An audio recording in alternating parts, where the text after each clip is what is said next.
La vez pasada nos habíamos quedado en la parte inicial de lo que es el modelo del análisis en pequeña señal para nuestro transistor. Este modelo tiene como objetivo lograr el fenómeno de amplificación, bien, el fenómeno de amplificación de señales. Es lo más básico. Y nos habíamos quedado en la aproximación de cuadripolo. La aproximación de cuadripolo nos lleva de nuestro transistorcito de tres terminales a un dispositivo de cuatro terminales, pero en este caso vamos a tomar dos de ellos como un común. En este caso va a depender de nuestra topología.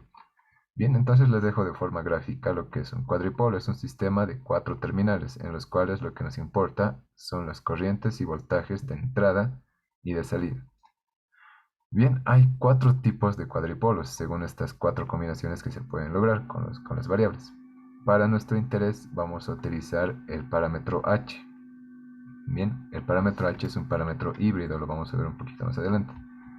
Y como equivalente pues tenemos este circuito, ¿bien? Que va a cumplir las relaciones que estamos estableciendo en nuestro sistema de ecuaciones. Esto se puede esquematizar más fácilmente como un sistema matricial, ¿bien? Donde H es la matriz de parámetros híbridos. Esto va a cobrar un poco más de sentido a continuación. Ahorita no podemos saber nada de qué está sucediendo con nuestro transistor, cuál es base, emisor y colector. El análisis más básico que se realiza es a partir de la topología de emisor común. Bien, entonces sobre eso nos vamos a basar. Entonces, vamos a empezar a simplificar. ¿Por qué? Porque este modelo llega a ser un tanto tedioso para el análisis circuital. No es que no sea preciso, de hecho es mucho más preciso que cualquier otro. El caso es que tenemos un parámetro de transmisión en reversa, que es el HRE. Bien, observen una diferencia. Teníamos HI, que es la impedancia de entrada, HR, que es el parámetro de transmisión en reversa, HF, que es el parámetro de transmisión en directa, y 1 sobre HO, que es la admitancia de salida. ¿Ya? Entonces, cuando yo estoy trabajando en función de mi topología de emisor común, le voy a añadir el subíndice E, indicando que estoy haciendo referencia a la topología de emisor común. Bien. Entonces, HIE sería la impedancia de entrada en emisor común. Y lo mismo para el resto de los parámetros.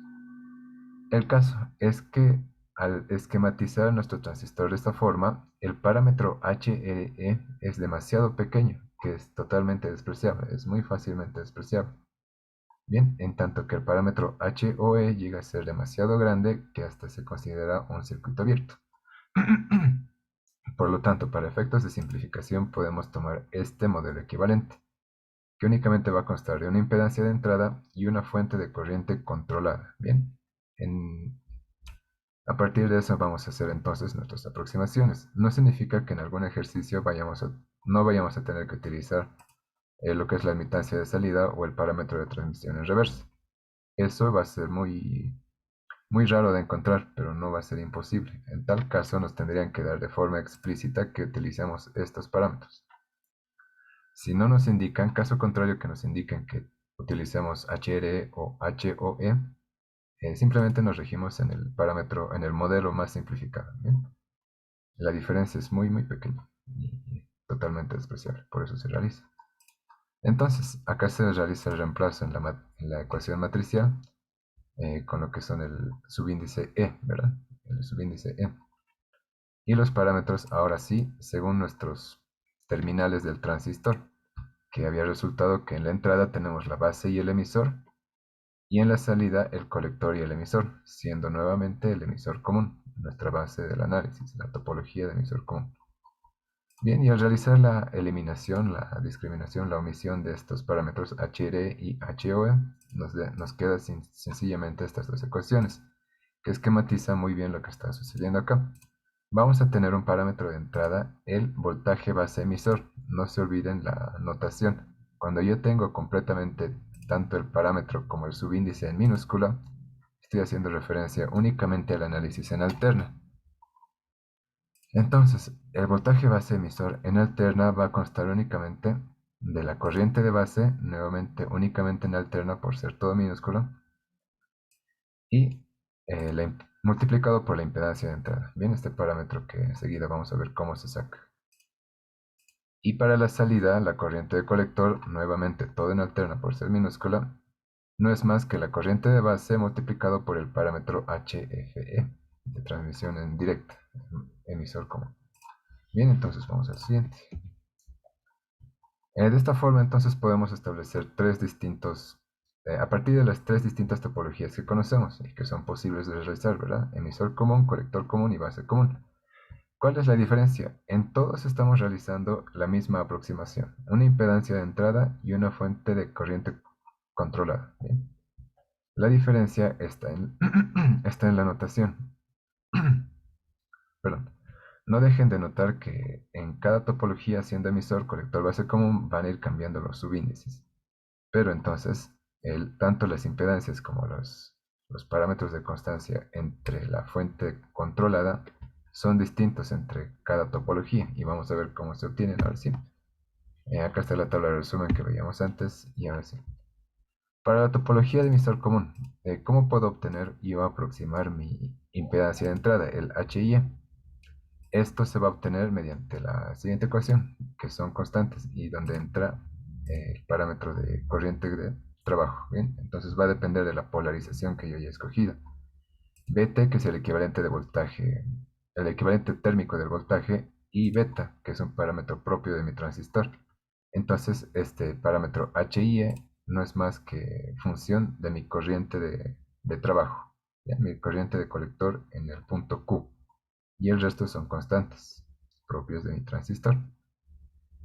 En tanto que el parámetro HF es mucho más sencillo, va a ser igual al parámetro beta, el parámetro de variación de corriente constante en mi polarización de mi transistor. Bien.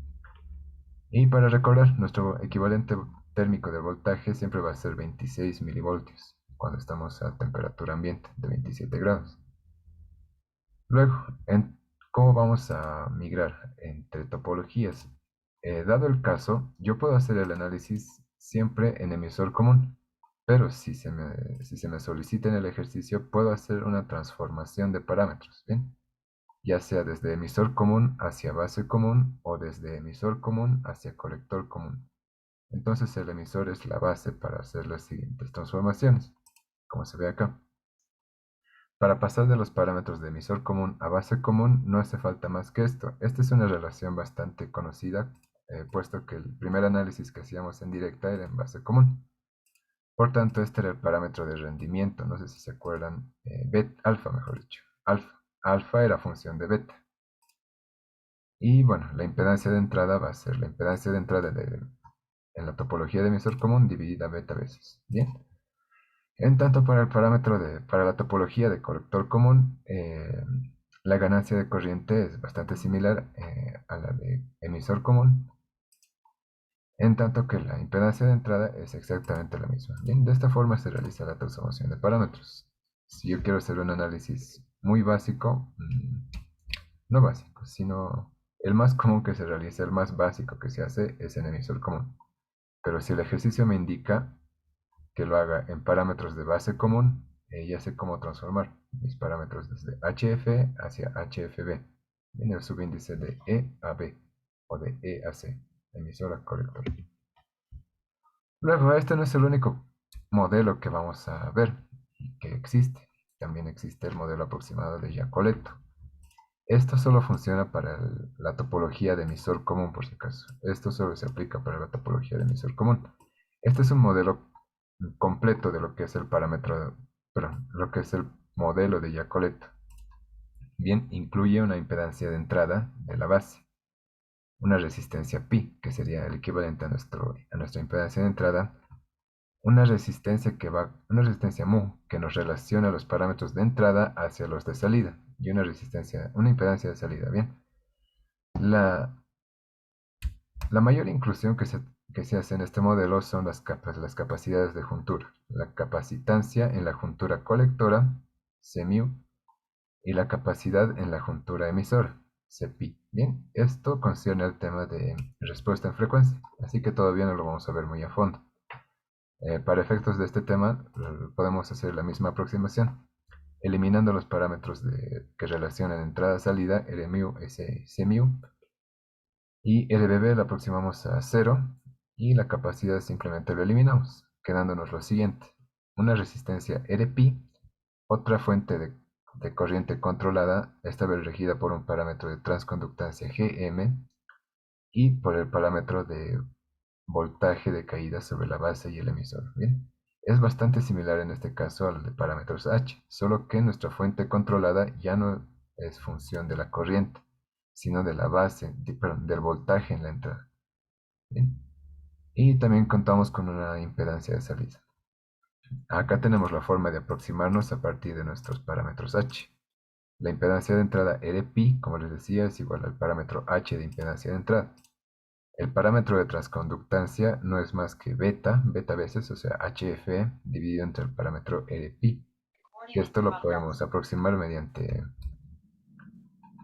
¿cómo se dice? Mediante las ecuaciones anteriores a una ecuación en función de la corriente de colector, por si acaso es acá, la corriente de colector dividida entre el equivalente térmico de la tensión. Bien, para este parámetro entonces de Yacoleto únicamente tenemos que conocer el punto de trabajo en corriente de colector y la constante, la constante de equivalente térmico de voltaje. Y usualmente el término de impedancia de salida RO se suele aproximar a infinito, es decir, se suele omitir como si fuera un circuito abierto. Bien, a menos que el ejercicio lo indique, esto lo vamos a considerar circuito abierto. De otra forma, vamos a calcularlo, vamos a estimarlo según esta ecuación, que es función de la transconductancia, ¿verdad? De nuestro transistor y un parámetro μ, que en general es 10 a la menos 4. Como es súper pequeño, la impedancia va a ser muy grande. Como indica acá, el modelo en general se utiliza para el análisis de alta frecuencia. Desde ya estamos involucrando la palabra frecuencia, por lo tanto, no lo vamos a utilizar demasiado.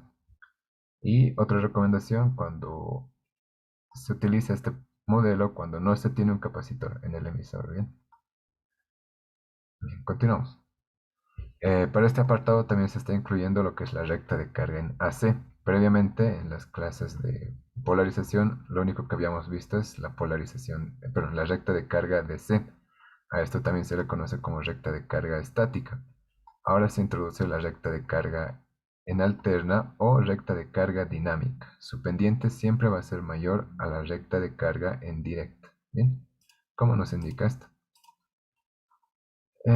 ¿Y de qué es función? No es tan difícil como se hacía antes, ¿verdad? Había que encontrar una ecuación que nos relacionase la corriente de colector con el voltaje colector-emisor para trazar la recta de carga en directa. En el caso de la recta de carga en alterna, únicamente seguimos esta ecuación. Bien, los parámetros variables de nuestro interés son la corriente de colector en alterna, el punto de trabajo de corriente en colector es constante, así como el voltaje colector emisor en el punto de trabajo. Por lo tanto, esto es BC, por si acaso. Y esto. Entonces lo que nos interesa son las variaciones de los parámetros en alterna. Y lo que nos va a relacionar es la impedancia en alterna. Esto va a ser la impedancia vista desde afuera del circuito. Esto va a cobrar más sentido en los ejercicios posteriores. Bien. Y otro último tema que tenemos que ver es la máxima excursión de salida. ¿Qué quiere decir esto? Por las limitaciones de mi circuito, en general por la alimentación y por la ganancia que yo estoy introduciendo a partir de mi diseño, tenemos un máximo de tensión pico que vamos a poder reproducir, es decir, que vamos a poder amplificar u obtener en la salida. Y esto está dado por la siguiente ecuación. Yo voy a tomar la resistencia en alterna de todo mi amplificador y lo voy a multiplicar por la corriente de colector, es decir, en el punto de trabajo. ¿Ya? Y bueno, en función a esto también podemos obtener lo que es la máxima tensión de entrada simétrica, ¿bien? Sin distorsión. ¿Esto qué quiere decir? Así como yo tengo un voltaje máximo de salida pico, esto va a corresponder a un voltaje de entrada máximo pico, que va a poder ser amplificado. Si yo excedo esta tensión pico, reitero, vamos a tener distorsiones, ¿bien? ¿A qué le podemos decir distorsión? Es a la malformación de cualquier información que yo esté haciendo de tratamiento. No olviden que el objetivo inicial, como les había comentado, es amplificar, nada más que amplificar una señal. Por lo tanto, tenemos que reproducirla de la misma forma que está ingresando, solo con la amplitud incrementada, nada más. Pero al distorsionarlo estamos modificando la forma de onda. Entonces ya no estoy obteniendo la misma información que tenía en la entrada que tenía en la salida. Eso también lo vamos a ver en el ejercicio posterior. Y esto se calcula en función de la ganancia de tensión que tiene mi sistema amplificador. Esto a su vez pues va a ser función de la tensión de salida máxima previamente calculada, por tanto voy a poder calcular lo que es mi tensión pico máximo de entrada, que va a ser nada más que esta ecuación. Acá les incluyo este gráfico em, para que se entienda un poco mejor. Bien, ¿qué está indicándonos acá? El trazo punteado, el trazo segmentado, mejor dicho, es la recta de carga DC, nuestra recta estática, ¿verdad? En tanto que nuestra recta en corriente alterna es esta de acá, el trazo continuo.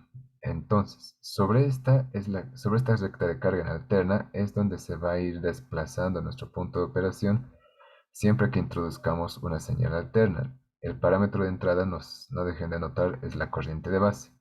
Está incidiendo de manera horizontal, si quieren, ¿ven? Sin ningún tipo de inclinación. Esto va a hacer variar el punto de trabajo dentro de mi sistema, en el punto de trabajo dentro de la recta de carga en alterna, lo cual va a producir esta amplificación. Vean, se está amplificando la corriente de entrada, bien, la señal de entrada en mi base de esta forma. ¿Y qué pasa si yo excedo esta parte? Vean que está limitado por esta traza y por esta otra traza.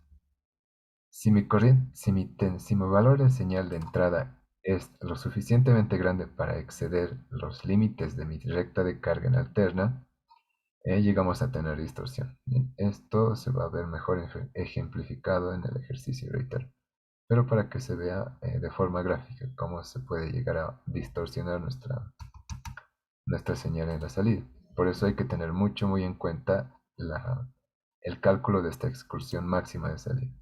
Bien, tanto el parámetro de salida, cuánto vamos a poder llegar en el voltaje pico para nuestra salida, y en función a eso, hasta qué tan grande va a ser la señal que yo voy a poder amplificar en mi entrada. Bien.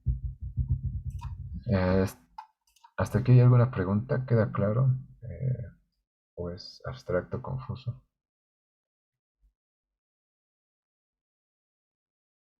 Ya, espero que se haya entendido. Esta es una tabla de resumen de la obtención tanto de la ganancia de corriente, de voltaje, de la impedancia de entrada y de la impedancia de salida. Esto para las distintas topologías, emisor común con resistencia de emisor, es decir, eliminando una capacitancia de emisor, para la topología de base común y colector común. La única novedad es que todo está en función de los parámetros en emisor común, HFE y HIE, ganancia de corriente e impedancia de entrada en topología emisor común. Bien. No hay mucho más que decir, esto se los dejo como chanchullo. Entonces vamos al transistor unipolar. El transistor unipolar, cualquier JFET o MOSFET va a tener también un modelo equivalente en pequeña señal. Para este no nos hacemos demasiado lío y escogemos también este modelo muy similar al que hemos tenido en el BJT. La única gran novedad es que estamos eliminando lo que es la impedancia de entrada y simplemente se obtiene un circuito abierto. Y al ser un circuito abierto tenemos una impedancia de entrada infinita, que es una de las grandes características de nuestros transistores unipolares. Bien, como habíamos visto también en la clase de polarización, el parámetro de salida, en este caso la tensión drenador-surtidor, es función de un parámetro de entrada de voltaje, ya no de corriente como en el caso del BJT. Bien, esa es la gran diferencia y sigue siendo lo mismo en el modelo de pequeña señal. Aquí también se incluye el parámetro de transconductancia Gm, que como habíamos visto, como podemos recordar, para su cálculo hacemos uso de la diferencial. ¿La diferencial de qué? De la relación de la corriente de drenador con el voltaje con puerta surtidor. Esto nos resulta en que, dependiendo de la ecuación fundamental que estemos utilizando para los FET y los MOSFET, vean, no olviden que utilizábamos la ecuación de Shockley. Al derivar esta ecuación de Shockley en función de la tensión con puerta surtidor, obtenemos esta relación. ¿Esto qué nos quiere decir? Que el parámetro de transconductancia va a ser únicamente función de mi parámetro de entrada, de mi voltaje con puerta surtidor en el punto de trabajo. Una vez más, reitero, no olviden la notación. Esto siempre es sí, en corriente continua. ¿Bien? El, el análisis estático. Y el resto de los parámetros no son más que constantes que podemos encontrar en los datasheets. como ser la corriente, drenador, surtidor de saturación y el voltaje de pinch-off. En tanto que para los MOSFETs de inducción también nos referimos a partir de su ecuación fundamental. En este caso la volvemos a derivar y vemos que únicamente y nuevamente va a ser función de nuestra tensión con puerto surtidor en directo, ¿ya? Y su voltaje de umbral, el voltaje threshold que tiene igual nuestro transistor MOSFET, ¿bien? Y el parámetro K, que es otra constante, entonces. Entonces, para el cálculo de nuestros parámetros de transconductancia en nuestros transistores unipolares, nos tenemos que fijar directamente en el punto de trabajo de entrada, más, más específicamente en la tensión con puerta surtidor, ¿ya? Y bueno, también tenemos un parámetro RD, lo que se conoce como resistencia dinámica. Esto va a relacionar únicamente los parámetros de salida y va a ser función de las variaciones. ¿Las variaciones de qué? De la tensión drenador-surtidor respecto a las variaciones de la corriente de drenador. Nuevamente, este otro parámetro también se le suele omitir, se le suele considerar infinito, a menos que el ejercicio nos indique otra cosa. Simplemente lo omitimos, lo consideramos un circuito abierto, ¿bien? Y si no, ya sabemos cómo calcularlo en función de estas variaciones. Esto cómo lo podemos hacer a través de la gráfica de transición de nuestro transistor, nuestra gráfica de salida. ¿Bien? Entonces continuamos. También esto es muy importante. En algunos ejercicios también se incluye un factor de amplificación, que es el parámetro mu. Únicamente va a relacionar la resistencia dinámica y el parámetro de transconductancia, ¿ya? Esto es una ecuación adicional, si es que nos indican, porque este parámetro de amplificación, mu, es una constante, ¿sí? Que nos va a relacionar estos dos parámetros. Ya, seguimos. Entonces llega a ser de utilidad si es que nos proveen. Si no nos proveen, no podemos asegurar nada con estos dos parámetros. Entonces, siguiente. Con eso ya hemos cubierto toda la teoría, me parece, acerca de lo introductorio a todo lo que es el transistor como amplificador de pequeña señal. Lo que vamos a hacer es ahora, pues, resolver un pequeño ejercicio. ¿Bien? Vamos a esquematizar la ganancia de tensión, la ganancia de corriente, la impedancia de entrada y la impedancia de salida. ¿Para qué? Para este amplificador en emisor común.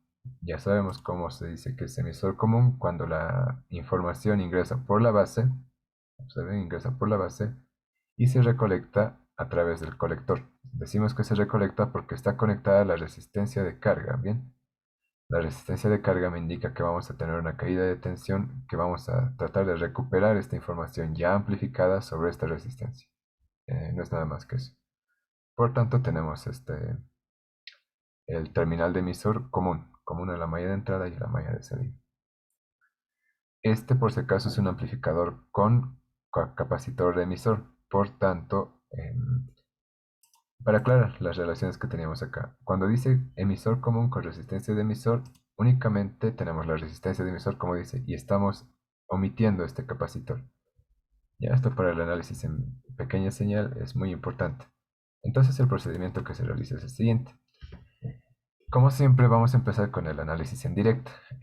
Vamos a querer obtener las ecuaciones para determinar el punto de trabajo de nuestro transistor. Por tanto, el primer paso es considerar los capacitores como un circuito abierto, los capacitores que estaban aislando mi circuito. Por tanto, todo esto que está a mi derecha del capacitor se pierde y todo lo que, perdón, a la izquierda de mi capacitor de base se pierde y todo lo que está a la derecha de mi capacitor de carga también se pierde. También se pierde este otro capacitor. Se considera un circuito abierto, por tanto únicamente nos queda esta parte del circuito, un autopolarizado como lo habíamos visto en clases anteriores. Y como vamos a ver a continuación, ya nos queda este circuito R1, R2, resistencia de colector, resistencia de emisor. Tenemos el autopolarizado clásico. Establecemos sus ecuaciones. Como siempre aplicamos el teorema de Thevenin. Por tanto, tenemos un voltaje base-base y una resistencia base-base. Un equivalente de Thevenin, ¿verdad? Cortando en el punto de base. Sobre esto establecemos las ecuaciones de mallas, malla de entrada y malla de salida. Esto ya también bien lo sabemos en función del voltaje base-base y en función del voltaje colector-colector que tenemos acá. No deja de funcionar la cuestión fundamental que relaciona la corriente colector con la corriente de base y la ley de nodos que se aplica en el transistor, que dice la corriente de emisor llega a ser la suma de la corriente de base y colector. Como la corriente de base es sensiblemente menor que la corriente de colector, se puede aproximar que la corriente de emisor es semejante a la corriente de colector. Es otra aproximación que siempre se va a asumir, siempre y cuando nuestro beta sea mayor que 100. No se olviden de eso. ¿Ya? Y para el análisis AC vamos a tomar en cuenta los parámetros híbridos, y para tomar estos parámetros híbridos para su cálculo tenemos las constantes, la constante de voltaje, de equivalente térmico de voltaje, el parámetro beta y el H y la corriente del colector en el punto de operación, ¿ya? Y luego el parámetro de ganancia de corriente, lo que corresponde a nuestra fuente de corriente controlada, ¿bien? Que es igual a nuestro beta en directa, en corriente directa. Aquí una pequeña pausa. Entonces empezamos con el análisis en alterna. El análisis en alterna me indica que reemplace el equivalente este que estoy remarcando con el ratón en mi circuito. Y aparte vamos a hacer que lo siguiente. En el análisis AC los capacitores se comportan como cortocircuito, pero no son los únicos que se comportan. También se comportan como circuito las fuentes de, de tensión directa, de corriente directa, ¿de acuerdo? Es por eso que RC, que antes estaba conectado a VCC, no se olviden, ahora está conectado directamente hacia tierra. Al cortocircuitarse mi fuente de alimentación VCC, se está llevando RC directo a tierra, ¿ya? Esto que quede bien claro. Lo propio va a suceder con la resistencia 1 y 2, que es mi resistencia de base, el equivalente de Thevenin, ¿verdad? Entonces este es mi colector, mi emisor, y mi base. ¿Qué está sucediendo acá? Vamos a hacer un poco más de hincapié en eso. Para el equivalente en AC, voy a trazar aquí, mi tensión de alimentación BCC se elimina. Todo esto se va a tierra. Bien, para el análisis AC por el teorema de superposición. Luego, mis capacitores, en lugar de hacerse circuito abierto como en el análisis DC, ahora se hacen circuito cerrado. ¿Ya? Al hacerse circuito cerrado se va a incluir la resistencia de carga ahora sí. Y no dejen de observar que por el capacitor de colector se va a hacer un cortocircuito, de tal forma que estamos omitiendo la resistencia de emisor. Bien, esa es la principal función de este capacitor en el emisor. Omitir del análisis AC la resistencia de emisor, porque no olviden que en el análisis DC sí se tiene en cuenta la resistencia de emisor, puesto que este capacitor se considera circuito abierto. Bien, y nos ayuda en la polarización en establecer el punto de trabajo Q. Pero para el análisis AC, para nuestro análisis AC, esta resistencia llega a ser molesta. Es decir, este nodo ya no estaría yendo a tierra, como lo que está sucediendo ahora. Estaría pasando por RE y recién a tierra. Este es mi RE que estoy omitiendo gracias al capacitor de emisor. ¿Ven? Por lo tanto, esto se omite y vamos directamente a tierra, como lo dice el gráfico. Ya, entonces, que quede claro, para el DC los capacitores son circuitos abiertos y para el AC los capacitores son circuitos cerrados. Esa es su principal función, hasta que llegamos al análisis de frecuencia, donde tienen más funciones. Bien, entonces continuamos. Mediante el análisis AC yo puedo establecer distintos parámetros de mi amplificador, parámetros muy clave, como son la impedancia de entrada y la impedancia de salida. Vean cómo está delimitado mi impedancia de salida hasta la izquierda de mi resistencia de carga, es decir, la resistencia de carga no está incluida en la impedancia de salida, puesto que este parámetro, como habíamos dicho en la clase inicial, en la primera clase de amplificadores, es una medida de qué tanto afecta la impedancia de salida de todo mi amplificador, hacia la carga donde yo quiero entregar la señal. Bien, no sé si queda claro. La impedancia de salida no tiene nada que ver con mi resistencia de carga. ¿Por qué? Porque esta impedancia de salida me está indicando cuán eficiente es mi amplificador hacia la salida, hacia donde yo quiero entregar la señal, hacia donde yo quiero que quede o si, hacia donde yo voy a recolectar la señal. Por ende, si mi impedancia de salida es baja, la mayoría de la señal que yo voy a amplificar va a caer sobre mi resistencia de carga. Entonces es una buena impedancia de salida. Bien, sin embargo ocurre lo contrario en mi impedancia de entrada. Mi impedancia de entrada es directamente todo lo que está dentro de mi amplificador. Y no olviden que mi amplificador está delimitado desde mi generador de señal. Mi generador de señal, al ser un componente no ideal, consta de una fuente sí, que sí es ideal, y una resistencia de fuente, la RS. ¿Bien? Entonces es de esta forma como se establecen el cálculo para nuestras impedancias de entrada y de salida. Bien, y finalmente lo que estamos haciendo acá es reemplazar el transistor en directa, perdón, en alterna, con su equivalente en parámetros híbridos, que es directamente este circuito, sí, este circuito equivalente de acá. ¿Es todo esto que se acaba de decir queda claro?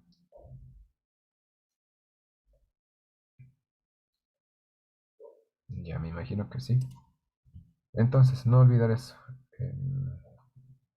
Y también que estamos trabajando casi siempre en emisor común, pero siempre hay que tener cuidado, darnos cuenta de dónde estamos recolectando la señal y de dónde estamos introduciendo la señal. Entonces, continuamos. Ya hemos esquematizado el equivalente en alterna de mi amplificador. Espero que haya quedado claro por qué las resistencias 1 y 2 están yendo también hacia tierra. Hacia tierra, bien, por el cortocircuito de mi fuente de alimentación. Lo mismo que sucede con mi resistencia de colector. ¿Y por qué ni siquiera está tomado en cuenta mi resistencia de emisor? Ya que está absorbida por mi colector de emisor. Entonces continuamos. Bien, ahora sí, lo siguiente, el análisis del circuito. Eh, de la- del circuito previo, ¿qué podemos hacer? Podemos establecer los cuatro parámetros que habíamos establecido antes. Impedancia de entrada, impedancia de salida, ganancia de tensión y ganancia de corriente. Lo primero que vamos a hacer es obtener la impedancia de entrada.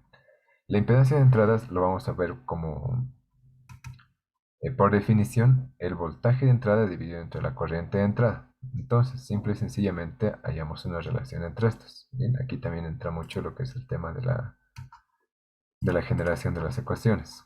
¿Qué voy a hacer? Voy a tomar mi corriente de entrada, que va a considerar inclusive la resistencia de fuente, y yo voy a decir lo siguiente.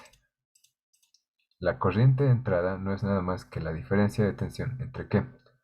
Entre mi fuente ideal, el Bs, y la caída de tensión Bin. Bin, ¿cómo lo estamos viendo? La tensión de entrada lo estamos viendo como la que cae sobre mi impedancia de entrada del equivalente de mi transistor. Vean, bueno, está acá. ¿Ya? Entonces yo lo estoy viendo acá. La diferencia de tensión de Bs menos la Bin que estoy considerando sobre mi impedancia de entrada, dividida entre mi resistencia de fuente. Ya esto en algún punto nos va a ser útil, pero simplemente lo podemos ver de la siguiente forma. La corriente de base, que también está esquematizada acá, la corriente de base es la que va a fluir a través de mi impedancia de entrada H y E. Y esta va a ser igual a qué? A lo que, lo que hemos dicho que es Bin, la tensión de entrada, la que está cayendo acá, dividida entre la impedancia de entrada. Visto de otro modo, también la impedancia de entrada, al ser todo esto, nos estamos quedando sin tiempo, por favor ingresamos al mismo enlace otra vez. Ya, continuamos. Nos habíamos quedado que estoy indicando que mi voltaje de entrada también tiene que ver con este nodo común, ¿no? Con este nodo común, que sí nos va a relacionar la corriente de entrada y el voltaje de entrada. Por tanto, estoy estableciendo la siguiente ecuación. La siguiente ecuación, ¿qué me dice? La tensión de entrada no es más que la corriente de entrada multiplicado por el paralelo. ¿El paralelo de qué? De la impedancia de entrada, la resistencia 1 y la resistencia 2.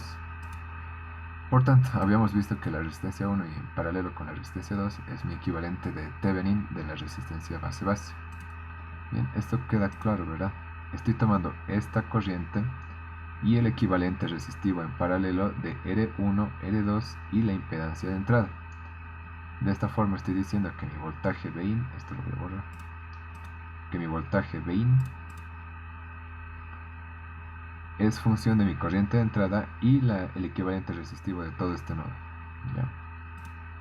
Entre estos dos nodos, ya que están tres resistencias en paralelo. Entonces, continuamos. Esa es la segunda ecuación que yo estoy estableciendo. Y con esto ya me basta. ¿Por qué? Porque ya he establecido una ecuación que me relaciona tensión de entrada y corriente de entrada. Ya habíamos dicho por definición que mi impedancia de entrada los relaciona a ambos. Por lo tanto los divido. Al dividirlos únicamente me queda el paralelo de estos tres.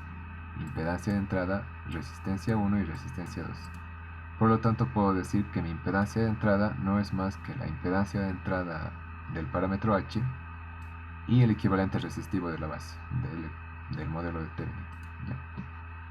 Con eso ya tenemos calculado nuestra impedancia de entrada.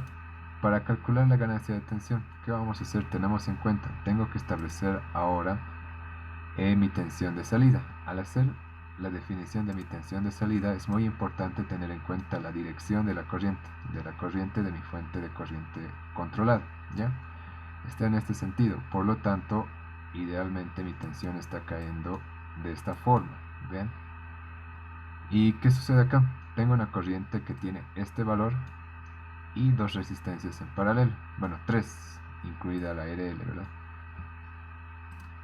Por lo tanto, ¿qué voy a decir en mi ecuación? Por la dirección de mi corriente, yo lo voy a dar la vuelta, porque vuelvo acá, esto todavía no lo comenté.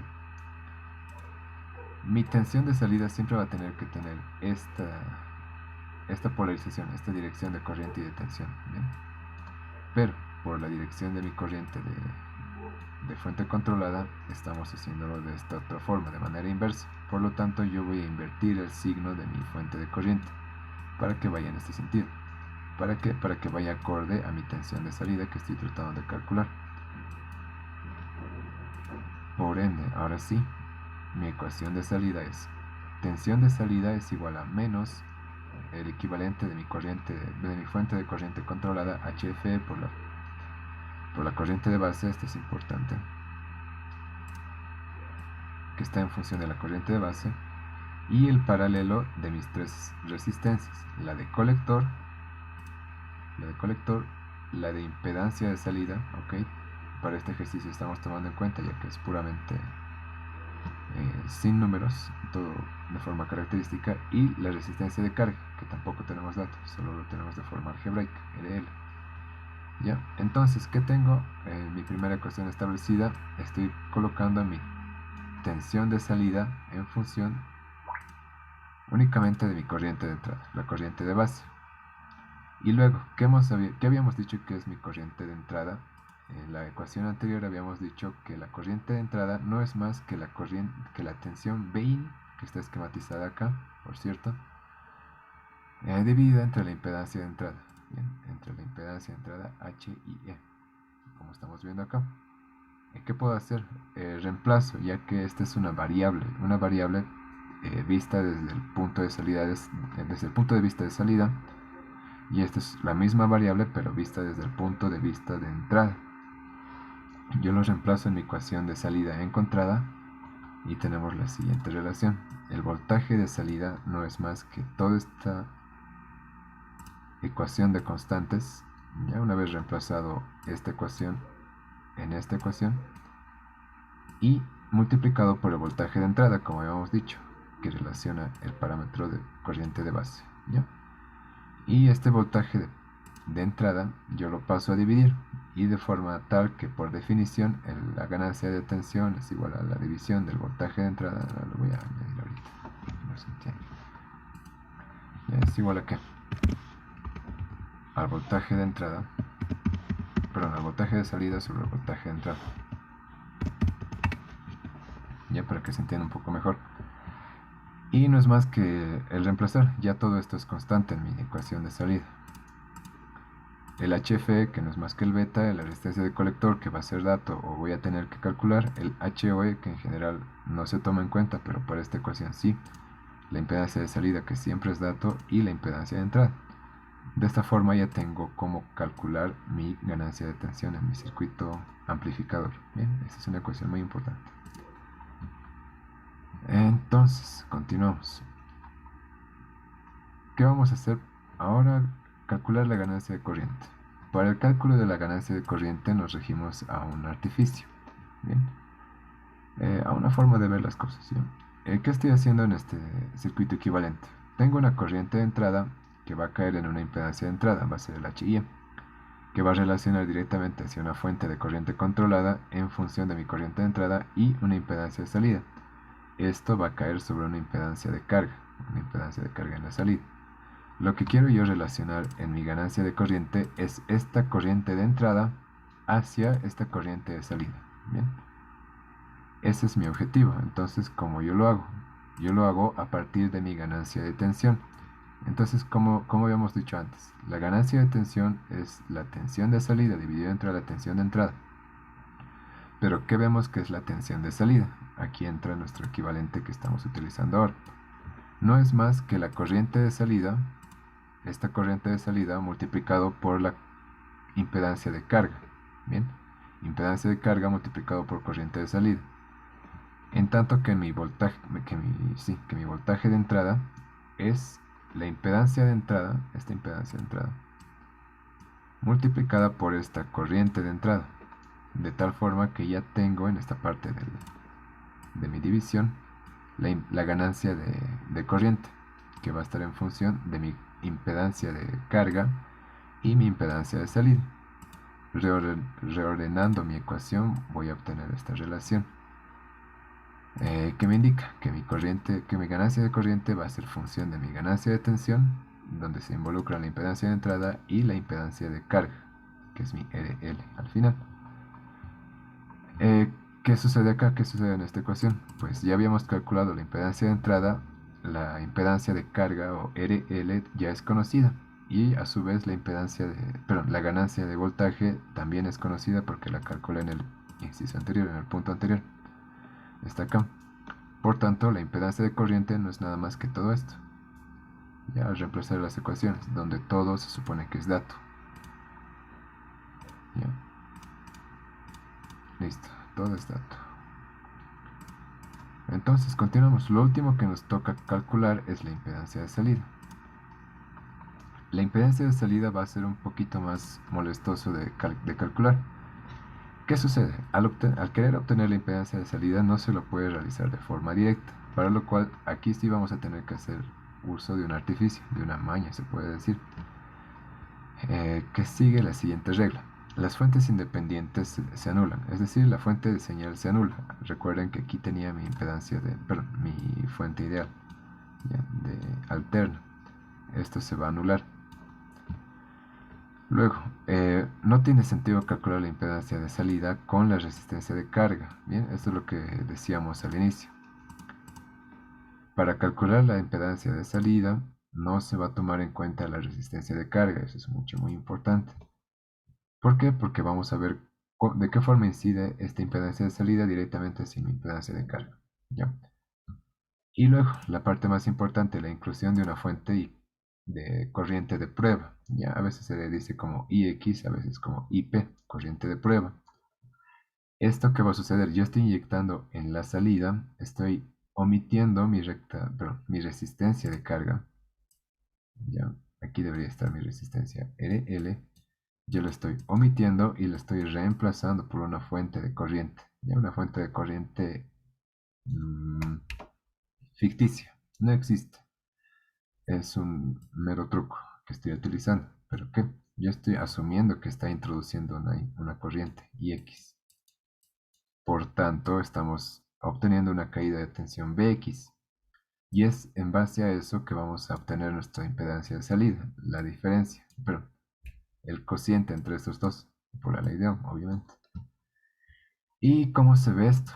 Al hacer cortocircuito mi fuente de entrada, lo que estaba acá, todo lo que tenemos a la izquierda de mi fuente de corriente controlada es únicamente una red resistiva, ¿ya? Tendrá un equivalente R, qué sé yo, que son full paralelos. Lo que quiero decir es que ya no tengo ningún tipo de señal corriente de base. Esta señal de corriente de base se hace cero. Al hacerse cero, no olviden que eh, el sentido de información es en este sentido. ¿Qué quiero decir? Enseguida lo esquematizo con esto. Por más que yo esté ingresando o inyectando una corriente, ya sea real o ficticia, a través de la salida, esta fuente de corriente controlada no va a generar ningún tipo de corriente hacia mi entrada, ¿ya? Habíamos dicho en las clases de polarización que todo va de izquierda a derecha, de derecha, perdón, de izquierda a derecha. Entonces, ¿qué? Yo voy a tener una corriente de base independiente y esta a su vez va a generar una corriente de colector, lo que yo estoy diciendo acá, ganancia de corriente. No al revés, ¿qué quiero decir? Que esta ganancia de corriente me va a generar una corriente de base. Esto no funciona así. Bien. Siempre va a ser de entrada hacia salida, no de salida hacia entrada. Por tanto, estamos en lo correcto al asumir que la corriente de base, al hacer este artificio, es cero. Por lo cual, voy a borrar todo esto. Por lo cual también esta corriente es cero. Y lo que nos queda únicamente son esta pequeña red resistiva. La impedancia de salida en paralelo con la resistencia de colector. Ya, por lo tanto, la única corriente que va a circular a partir de mi fuente de corriente ficticia es a partir de esos dos, y lo cual lo voy a esquematizar como el paralelo, simplemente el paralelo. ¿De qué? De mi resistencia de colector y mi impedancia de salida. ¿Este cálculo queda claro? ¿Hay alguna duda? Pueden preguntar. Es importante y esto sí se toma en cuenta para tantos ejercicios quieran e incluso para el examen. Así que siéntanse libres de preguntar si no queda claro.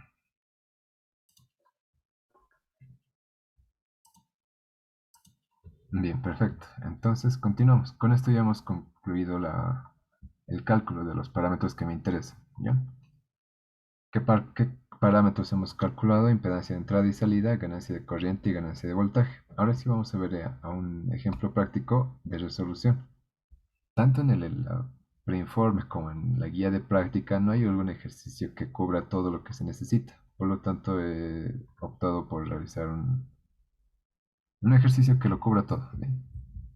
De igual forma les voy a pasar la resolución de los ejercicios más votados, que han sido el ejercicio 8, que es de un JFET de la práctica, y del inciso E, creo, del preinforme, que también es otro JFET. Bien, claro, va a ser si les paso uno nomás, porque igual son JFET. En este caso, para este ejercicio va a ser calcular todos los parámetros previamente que hemos visto de forma teórica y dimensionar, ya que no nos están dando ningún parámetro de resistencia, 1, 2 de colector de emisor. Por el momento no nos interesa el valor de estos capacitores de entrada, salida y desacoplo, y nos están dando nuestra fuente. Nuestra fuente está siendo introducida con una resistencia de fuente, es decir, es una fuente real. Y tenemos una impedancia de carga definida que es de 5K. Raro va a ser el ejercicio que no les indique la impedancia de carga, siempre vamos a tener que tener. Ya, entonces, continuamos. ¿Qué nos están solicitando? Dimensionar el circuito para que tengamos una ganancia de 30, me imagino que es menos 30, que no lo corregí. Una resistencia de carga de 5K, como está en el gráfico. Nuestro transistor tiene un beta de 100 y nuestra fuente de alimentación es de 9 voltios. ¿Ya? Nada más que esa información nos dan y con eso tenemos que lograr prácticamente esto, que es lo que nos solicitan, y calcular como consecuencia el resto de los parámetros. Entonces proseguimos como lo habíamos hecho en el anterior ejercicio. Empezamos con el análisis DC. Como siempre, los capacitores se hacen circuito abierto. Reitero, entonces, esto se abre y esto se abre, lo cual nos queda nada más que el autopolarizado de acá, ya que ya lo hemos estudiado bastante. Como siguiente paso, A partir de esto se debe obtener el equivalente de Thevenin. El equivalente de Thevenin ya lo conocemos bien y sus ecuaciones son las siguientes. Ya no hay mucho más que decir. Y sobre lo cual también establecemos las ecuaciones de malla de entrada, malla de salida. También la conocemos, ¿por qué no mencionar la ecuación fundamental? Ya en este caso para las características de continuo. Y la ley de nodos. ¿Esto para qué? Para hacer nuestras primeras simplificaciones. Esta ley de nodos habíamos dicho que se va a perdón, esta aproximación habíamos dicho que se va a cumplir siempre y cuando nuestro beta sea mayor que 100. Y dado el caso de este ejercicio 100, podemos asumir que la corriente de emisor es similar a la corriente de colector. Por tanto, yo lo voy a poner en función de uno de estos parámetros, preferentemente el de colector, en mis ecuaciones previas encontradas, tanto en la malla de entrada como en la malla de salida. Bien, entonces en mi ecuación ya no figura lo que es la corriente de emisor, solo la corriente de colector. Y hasta aquí ha llegado nuestro análisis DC. Más ecuaciones no podemos extraer. Hasta ahorita tenemos 3. ¿Ya? Y entra en acción el análisis en alterna. El análisis en alterna, lo primero que yo voy a establecer es el cálculo de mi impedancia de entrada. Ya mi ecuación número 4. El cálculo de mi impedancia de entrada, reitero, es función de dos constantes, equivalente térmico y beta, y una variable, que es la corriente de colector en el punto de trabajo, que yo voy a necesariamente establecer con mi polarización. Bien, y luego el parámetro HF, que no es más que beta, es decir, no ni siquiera cuenta como ecuación, es una igualdad. ¿Y qué sucede? Vemos entonces en mi equivalente AC. ¿Qué sucede acá? Nuevamente, los capacitores y las fuentes DC ahora sí se cortocircuitan. Por lo tanto, R1 y R2 derivan directamente hacia Tierra. ¿Desde dónde? Desde el nodo de base. No olviden que R1 y R2 tienen el nodo común en la base. R1 se va hacia Tierra, perdón, R2 es el que se va hacia Tierra naturalmente y R1 se va hacia Tierra por la aproximación del análisis AC, es decir, cuando cortocircuitamos la fuente en directa. Por lo tanto, esta se va directo a Tierra. Luego, un poco más a la izquierda, vemos nuestra fuente ideal, nuestra fuente de información, básicamente la que nos está introduciendo la señal que queremos amplificar. Luego, en lugar del transistor, colocamos el equivalente en parámetros H. ¿Ya? Para este ejercicio no estamos considerando la impedancia de salida HOE. ¿Ya? Esta la estamos sobredimensionando como si fuera un circuito abierto. ¿Por qué? Porque en el ejercicio no nos hace, perdón, en el enunciado no nos hace mención en ninguna parte. Tome en cuenta HOE o considere HOE cierto valor. Ya por lo tanto lo consideramos infinito. ¿Y qué más está sucediendo? La misma situación. Por la aproximación que hemos hecho, RC deriva directamente hacia Tierra. ¿Desde dónde? Desde el nodo de colector. Perdón. Ya desde el nodo de colector. Y finalmente el nodo de emisor, que es este de acá, este común, se va directamente a Tierra. ¿Por qué? Porque es un autopolarizado, un circuito autopolarizado con, con capacitor en el emisor. Por tanto, en el análisis de perdón por ser muy reiterativo, pero deriva directamente hacia Tierra porque se comporta como un cortocircuito. Por lo tanto, en el análisis AC no se lo toma en cuenta. Bien. Es de esta forma entonces como establecemos nuestro equivalente en corriente alterna, ¿ya? Y otra cosa más, estamos esquematizando también lo que es nuestro voltaje de salida, en el sentido de la diferencia de potencial. Bien, algo importante que remarcar es que siempre la corriente de base va a circular sobre mi HIE, mi impedancia de entrada, que va a ser función o que va a ser vital, ¿no? Para el funcionamiento de mi fuente de corriente, de mi fuente de corriente controlada, ¿bien? En función del parámetro HF. Y el HF ya lo tenemos. Entonces establecemos nuestras ecuaciones. Primero vamos a tratar de calcular la ganancia de tensión, dado que es nuestro único parámetro que nos están dando. Ya lo que queremos lograr es una amplificación de 30 veces. Y lo cual queremos lograrlo mediante la polarización. Ya, vamos a ver entonces cómo. La ganancia de tensión es que la tensión de salida divide entre la tensión de entrada. La tensión de salida, como habíamos dicho que se calcula según la dirección de mi corriente. ¿De qué corriente? Esta corriente, la de la fuente controlada. ¿Y qué está sucediendo acá? Mi tensión de salida, VO, no es más que la tensión que va a caer sobre el equivalente resistivo. ¿Cuál es el equivalente resistivo? RC en paralelo con RL. Y es lo que estamos viendo acá. Entonces, ¿qué decimos? Aquí está. Menos, reitero, por el sentido de la corriente de la fuente controlada, HFE por IB. ¿Qué es esto? La ganancia de corriente y la corriente de base, ¿bien? Que es el valor de mi fuente de corriente controlada por el paralelo de mi resistencia. ¿Cuál?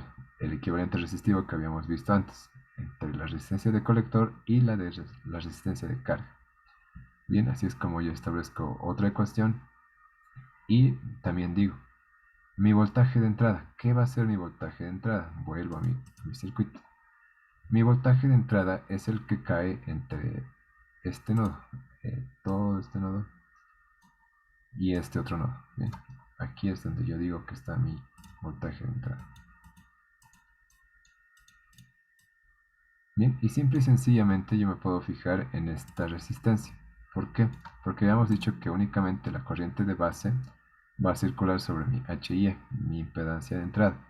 Por lo tanto, la tensión de este nodo Bin es igual a la corriente de base multiplicada por esta resistencia. Bien, la tensión de todo este nodo es equivalente a la tensión, perdón, a la corriente que fluye acá multiplicada por esta impedancia, que es lo que estoy colocando como mi siguiente ecuación. Por tanto, ya tengo,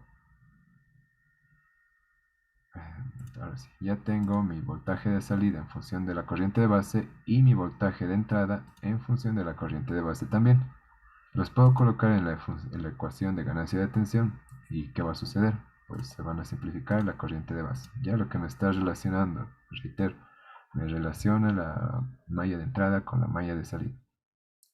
Al hacer el cociente, ambos se cancelan, por tanto es muy conveniente hacerlo todo en función de la corriente de base. Ya otra vez. ¿Y qué sucede? Estoy obteniendo una quinta ecuación que es que a partir de la ganancia de tensión. No olviden que la ganancia de tensión es algo que nos están solicitando para el ejercicio y no es más que el reemplazo de estos valores, ¿ya? Que se están conjugando en toda esta ecuación. ¿Y qué más? Más no podemos sacar idealmente, bien, más ecuaciones. Ahora, ¿qué decimos? Nuevamente hacemos uso de los criterios de diseño, lo que habíamos aprendido en el capítulo de polarización. Vamos a hacer uso de los cuatro, bien, porque nos hacen falta muchas ecuaciones. ¿Y qué va a suceder? La primera, para evitar el escape térmico, tenemos un límite de voltaje colector emisor hasta la mitad del VCC.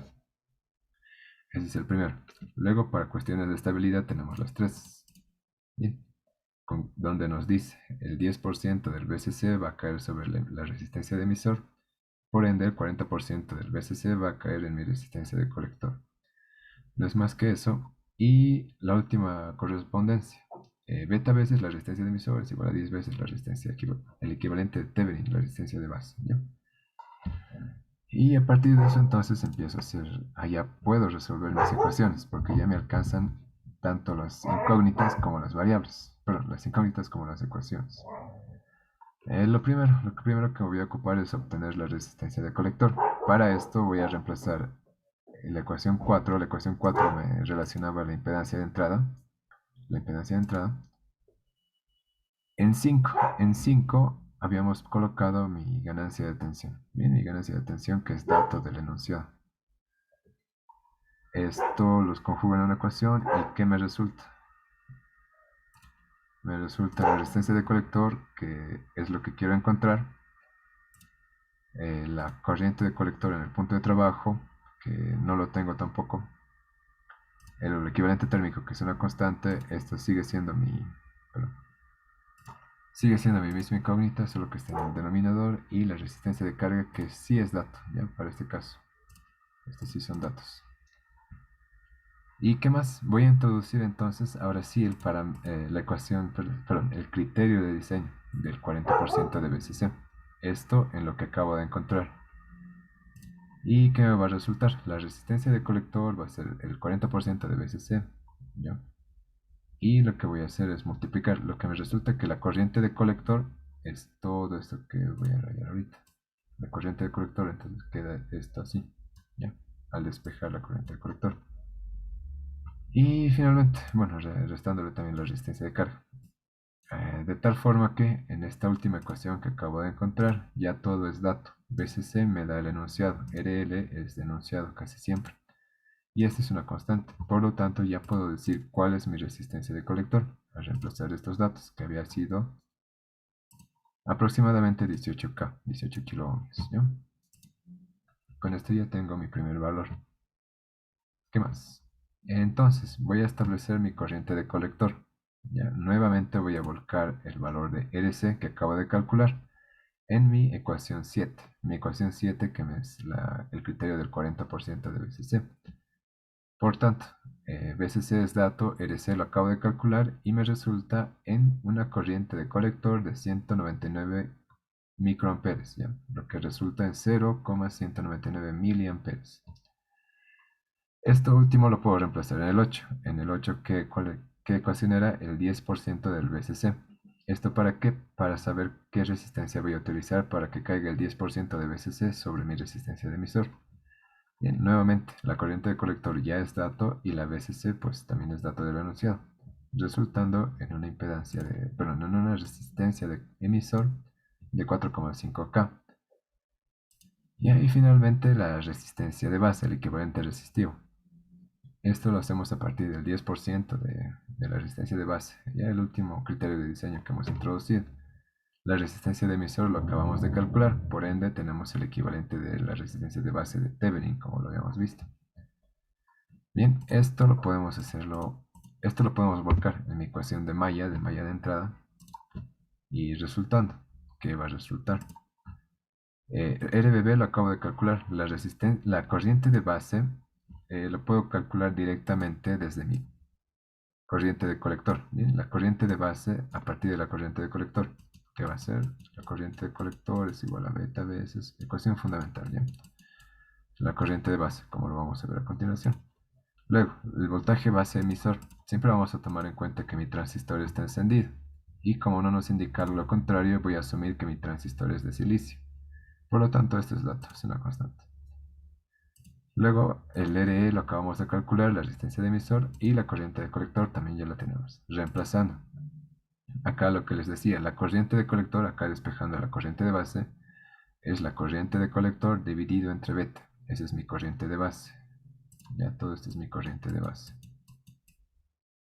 El base emisor, que es la tensión base emisor, que es constante, y las otras que hemos ya encontrado. Por lo tanto, tengo un equivalente de tensión base-base de 1,689 voltios. Bien, y esto me va a servir tanto para calcular R1 y R2 a partir del RBB. ¿Ya? Como se ve a continuación. Entonces voy a reemplazar en mi ecuación alfa, la que obteníamos a partir del equivalente de Thevenin. ¿Y qué va a suceder? Todo esto ya es dato, por lo tanto mi resistencia 1 es 240 ohmios y pico, ¿ya? Y en la resistencia 2, como la resistencia de base es función de R1 y R2, también la puedo calcular y este es el resultado.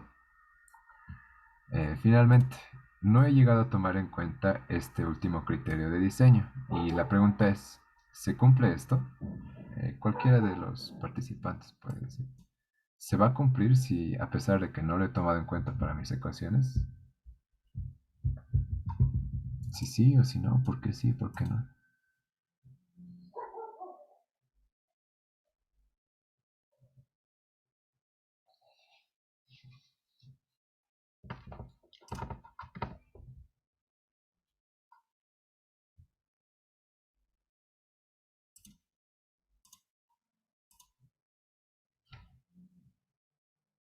Está todo claro, ¿no? Estoy yendo muy rápido, estoy yendo muy lento, me avisan nomás, me interrumpen.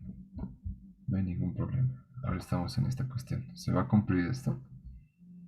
¿Cuál era mi criterio? Que mi voltaje colector emisor va a ser la mitad de mi tensión de polarización, el VCC, que va a ser aproximadamente 4,5 voltios. Ya eso lo vamos a ver directamente entonces en la simulación. Y finalmente vamos a hacer también el trazado de las rectas de carga en continua, como lo hacíamos en el capítulo de polarización, que no es más que colocar el voltaje colector emisor en función únicamente de mi corriente de colector. Todo esto siempre en DC, nunca vayan a dejar de notar la notación que me dice si todo está en mayúsculas, pues estamos haciendo referencia únicamente al análisis DC, ¿ya? Y empezamos a hacer las suposiciones de extremos. El primer extremo, cuando mi corriente de colector es cero, directamente mi voltaje colector emisor toma el valor de la obtención de alimentación, que es 9 voltios, ¿ya? Y si mi voltaje colector emisor llega a ser cero, mi corriente es máxima, y mi corriente máxima va a ser función de ¿qué? De la suma de la corriente de la resistencia de colector más la resistencia de emisor, que va a dividir a la tensión de alimentación, que nos va a dar, reitero, la corriente máxima del colector, ¿ya? Esto para la recta de carga en continuo. Para la recta de carga en alterna, ahora sí vamos a ver cómo obtener LAC. La resistencia en alterna es la resistencia equivalente vista desde los terminales de salida. Bien, ahora sí consideramos que los terminales de salida son estos dos. Así que tengo la necesidad de medirlo, la RC desde acá, ¿ya? Como si fuera, no olviden que el ZO, la impedancia de salida, se ve desde acá, desde acá. Sin embargo, mi resistencia en alterna, yo lo voy a ver desde acá, desde los terminales de salida.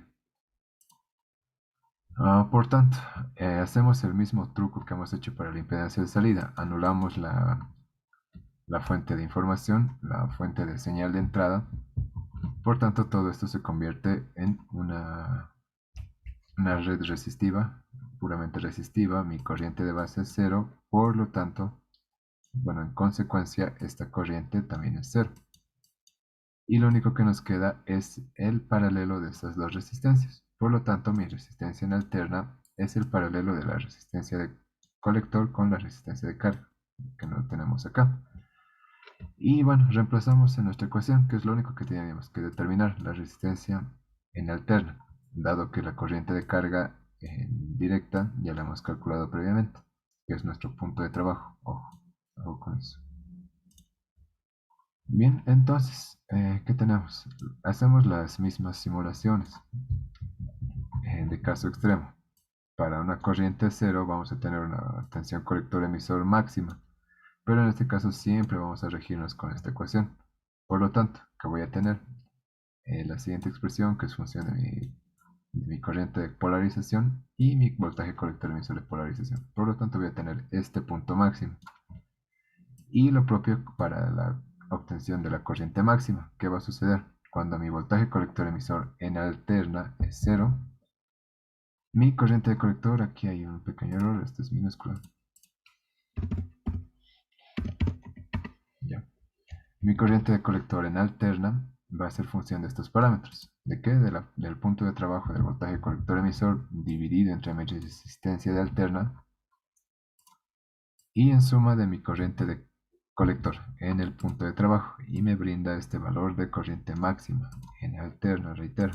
Y acá vemos finalmente el resultado. Bueno, acá está una tabla de resultados, esta debería ir acá. ¿Ya? ¿Y qué sucede? El trazo amarillo es mi recta de carga en alterna. Bien, nuestro punto máximo habíamos visto que era mayor que nuestro punto máximo en alterna era mayor que nuestro punto máximo en directa. Y lo inverso sucedía en lo que es el voltaje colector emisor. Para mi recta de carga en directa, el punto máximo era igual al VCC. Pero en la recta de carga en alterna, mi punto máximo es menor al VCC porque estaba dividido, porque estaba restado con el voltaje colector emisor, ¿ya?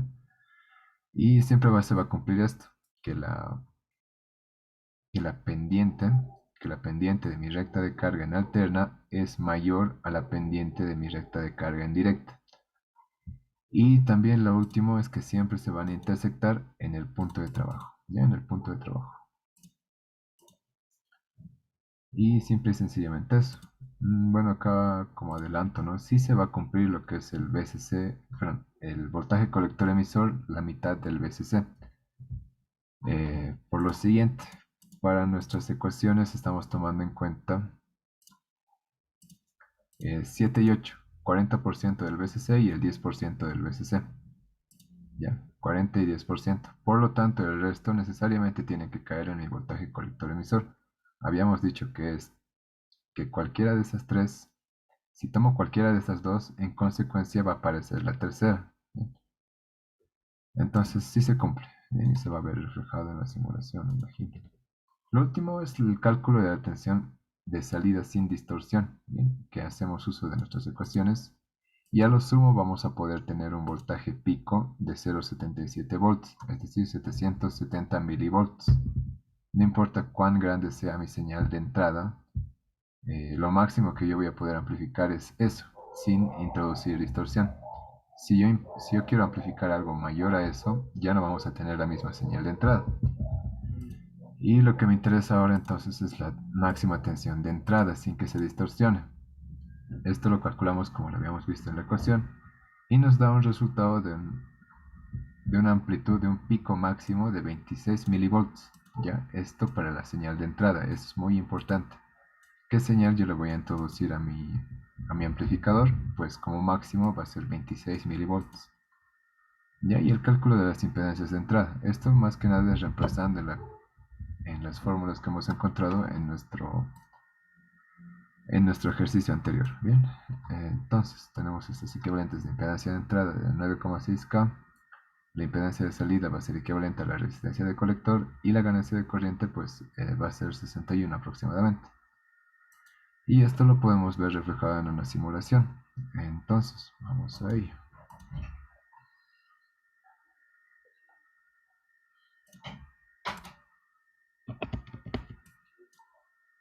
Ya. ¿Qué sucede con la simulación? Bueno, este es el circuito propuesto y estos son los valores que hemos obtenido de todas las resistencias. Ya no se olviden que RS es valor del ejercicio, es la resistencia de fuente. La resistencia de carga es propia del ejercicio también, es donde yo quiero depositar la señal que estoy amplificando, ¿ya?